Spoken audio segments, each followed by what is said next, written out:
What's going on, guys? Welcome back to the channel. My name is Matt. Couple of things to talk about today, okay?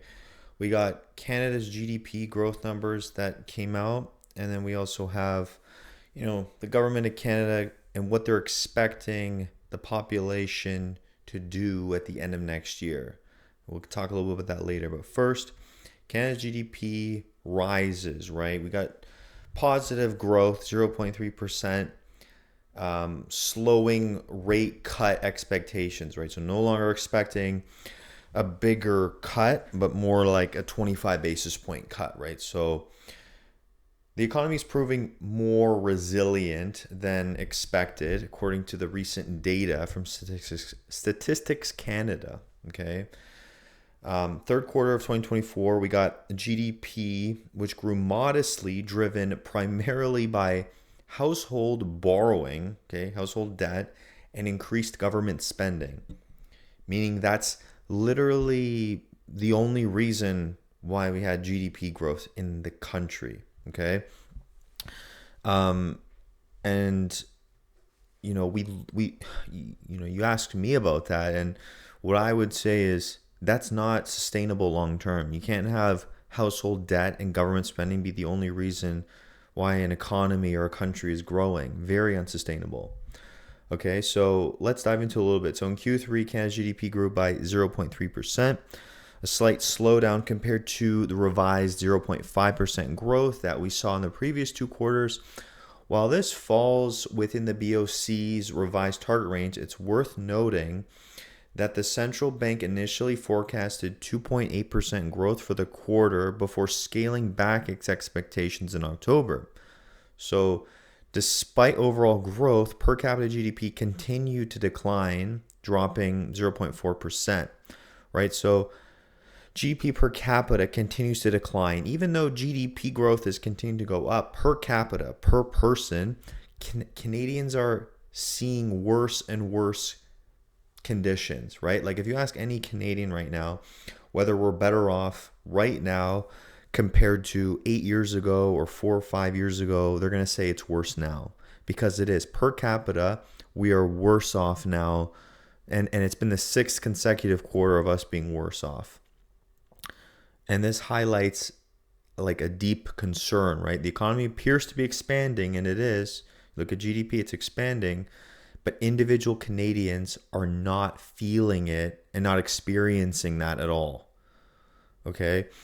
And the growth in Q3 was largely fueled by, obviously, again, increased household government spending.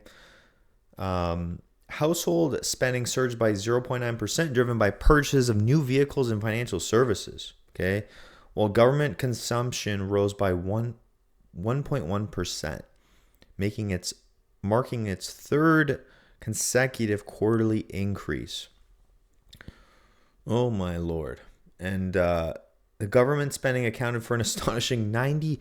Listen to this: 94.5% of total GDP growth in the quarter is accounted for government spending. Like, take that in for a minute. How crazy that sounds.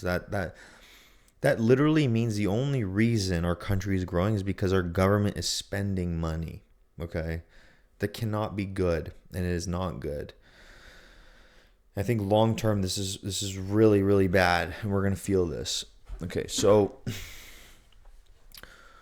Canada's economic outlook, right, does not look good, and we can also now look at the rate cuts and what we're expecting here. So these revisions, right, and these numbers that are released tell me that we're gonna see smaller rate cuts now, not these jumbo rate cuts, right?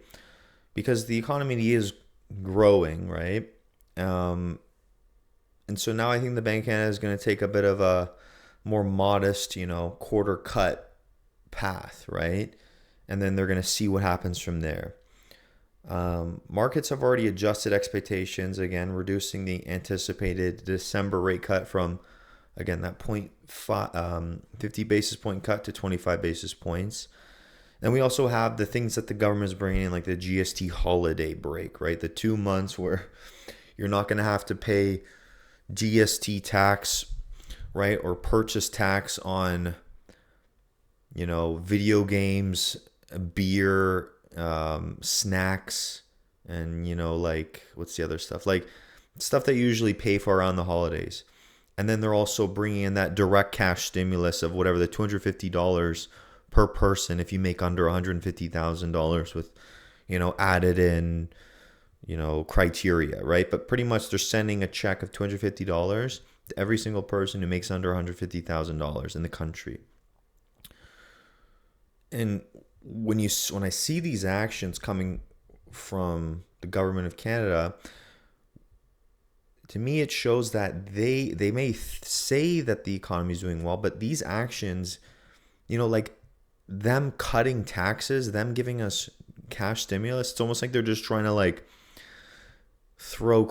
just do anything. Like they're throwing almost like anything at the wall to see what sticks. And there's a chance now that risk of inflation comes back, right? So we have to keep our eyes on that. And I think, it's funny because like, they'll say, okay, our country's growing, we're seeing positive GDP growth, but then you look at the details in the fine print and it's very, very concerning, right? Reliance on household debt, government spending to drive growth for the country, like that's not sustainable in the slightest, okay? So that's what we're looking at. The other thing I want to talk about was Canada's expecting 1 in 10 people to leave the country next year, okay? Yeah, I think that's very optimistic that they believe that's going to happen. I don't think it's going to happen. I think what will happen is some percentage of that, let's say that 4 or 5 million visas that are expiring, some percentage of those people will leave voluntarily, but a lot of those people are going to claim asylum. They're going to try and stay in the country. Why would these people voluntarily leave the country? They came here for a better life, right?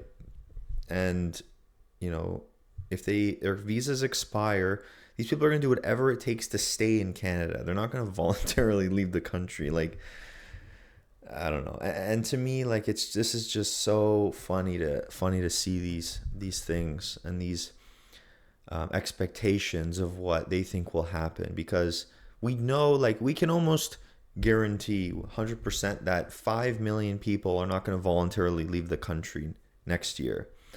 Okay. Now we are going to see lower immigration numbers, right? They've already announced we're going to see lower immigration targets, possibly even population, going down a little bit. But I don't think, I don't think it's going to be that. I don't think it's going to happen that easily. Maybe, I think even less than half of that. Like, how many people out of 5 million people, how many people do you think are going to voluntarily leave Canada? That's the question.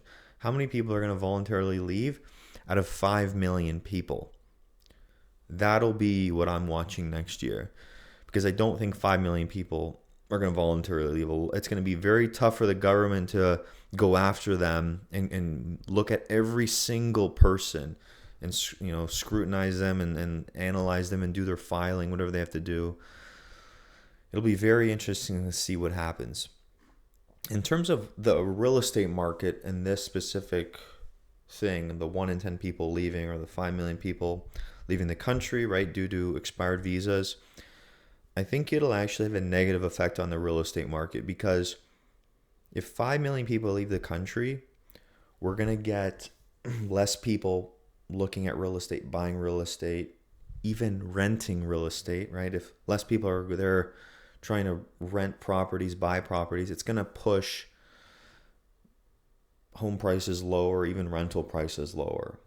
So next year, I keep thinking about it. Next year is just a big question mark. Are we going to see the market just really slow down and go downwards, or are we going to see the market just take off? It's so hard to tell. Like, feels like a flip of a coin. And it'll be interesting to watch, and I'll keep you guys updated. Of course, if you guys like the video, please like the video. It helps me out. And subscribe if you guys are interested in seeing more of these updates. And I will see you guys in the next video. Take care.